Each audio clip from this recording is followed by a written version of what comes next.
Hello there, welcome to new video of software engineering, and this should be the last video of software engineering. Let me make it my screen big and let me start with pen. Today we are going to see something about a unit 5 equivalence partitioning, boundary values analyzing, comprehensive tensing and orthogonal array testing. This part we are going to see it.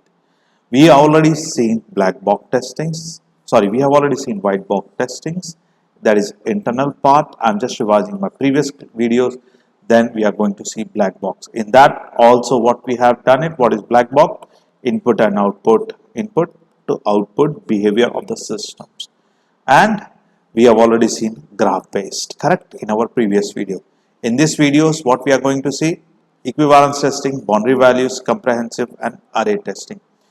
So, equivalence testing, defining test methods that divides the input domain program into class of data for which test cases are derived. So, we are dividing that to reduce the number of test cases. Here, we are dividing the input into different parts so that we can able to reduce the test cases. Equivalence class, a set of input values are treated the same of the software, same by the software. Set of input values are treated same by the software. Test cases are designed to cover equivalence testing. A range of values, one valid, two invalid classes. Specification, one valid, two invalid class. Set of values, one valid, one invalid class. Boolean values, one valid, all yes or no format. Valid or not. For an example, if you go to the web page, correct? You want to register it. What's that? Username. And username should be of 5 to 50. It should be not less than 5. It should not be greater than 50. So it should be in between that one. Correct? If you go any university website, in order to know the result, you need to enter proper roll number. If roll number is of 10 characters, if you enter 9, the result will not show it. If you have 10 characters, if you show 11, it will not show it. The password should be of 8 to 12 characters. Age should be this one, this. This we call it as equivalence testing. Correct? That is valid length and everything. Username Alice, that is 5. It is greater than 15, not valid. It is less than 15, it is valid. 4, not valid. Greater than 15, not valid. Password, valid password. Strong password, invalid password, less than words. Age limit. So this is what we call it as equivalent testing input. Next comes boundary values.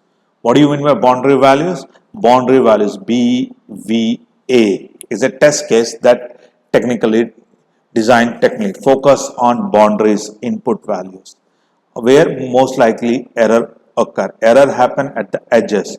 So if this is the input and this is the output, error will happen at these edges. So we are going to cover that one. Ensure the edge test cases are represented. Enhance coverage.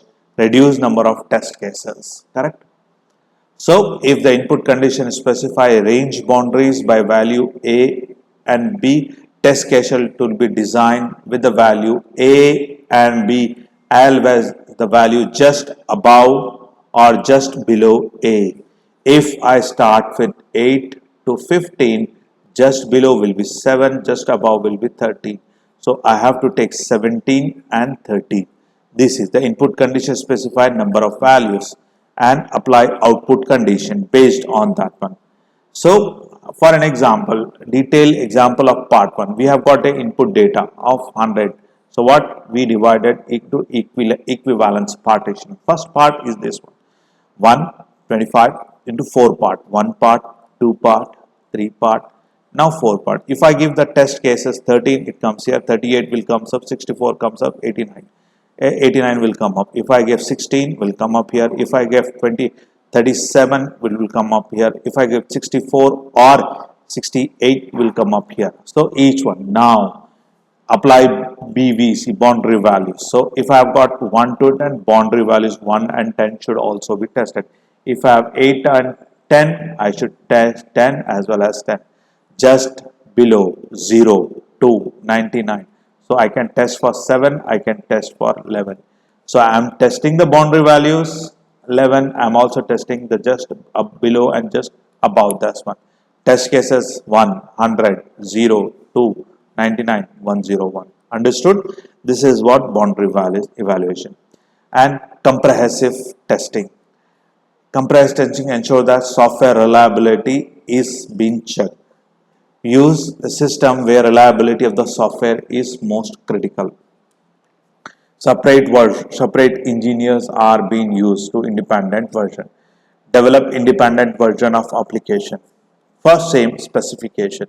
So separate engineer one will develop same specification for the same software. Okay, independent version V2 independent version for the same software one. V3 independent version A3 for the same software one, and they will be tested simultaneously with the input, and they should satisfy the condition. Like we have got Windows 7, Windows 11 are tested on the same condition. Each team create their own version of the software and following the guidelines. All versions of the software are tested using the same set of input data. Ensure each version is tested under identical condition. All versions should be tested. All versions should be tested.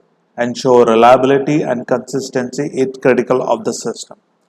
Ensure reliability and consistency is critical system. Confirm that the software is trustworthy.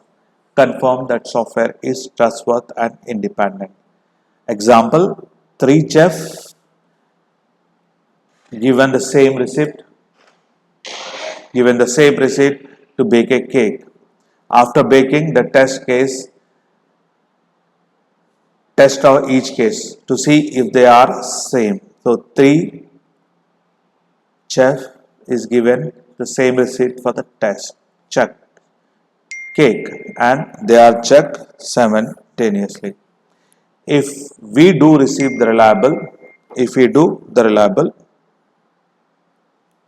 if they do so, the receipt is reliable and we can use consistency cake. Similarly, in compressed testing, if all the software version produce the same result, the confirm it's reliable. It's reliable. Correct? Orthogonal testing (OAT) is systematic method of testing pairwise interaction among input parameter using minimal number of test cases. What are that we are using? If you have reducing the number of test cases, reducing the number of test cases. One is identify parameters, choose the orthogonal array, assign the parameters, generate the test cases. These are the steps which we are going to. We will see in an example, then we'll let you know. Now this is a web page which we have it. We divided into three parts. Top, this is top, bottom, middle, and this is bottom. Each top, middle is visible, hidden, visible, hidden, visible, hidden. Correct? Visible, hidden. So number of factors. How many factors? 1, 2, 3. Number of level 2, 0, visible and high. So let's move on to this one. I'll tell you. The formula for one is this one. L to the base run level factor. So how many factors I have got? 3. How many levels we have got? 2. Because it's visible or so at any given time this should be visible or this should be hide. At any given time visible, hide, visible, hide. So 3 means 0, 0, 1, 1, 1, 0, 1, 1. So factor becomes 4. Factor becomes 4. Factor becomes, sorry, let me go up. Factor becomes 4.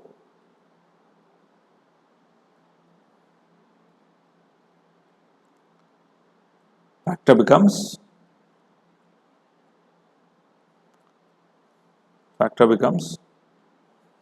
4. So 0 0 0 1 0 1 0 1. Sorry for the inconvenient. Something has pressed down. So this becomes 4. So I have got 2 to the power of 6. I reduce to 4. So what is this one?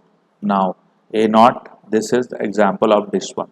A1 0 1. So all 0 0 0 0 1 1 1 0 1 1 1 0 combinations. Next point, reduce the number of test cases. Yes, systematic and balancing testing. Ensure power-wise, pair-wise coverage. Ensure pair-wise coverage. All pair-wise coverage. This coverage, this plus this is done and this is done. So pair-wise coverage. We have reduced from 6 to 4 and we have done pair-wise with the help of this formula. What is this formula? L to the power of run base level factor. This is orthogonal testing. Thank you very much.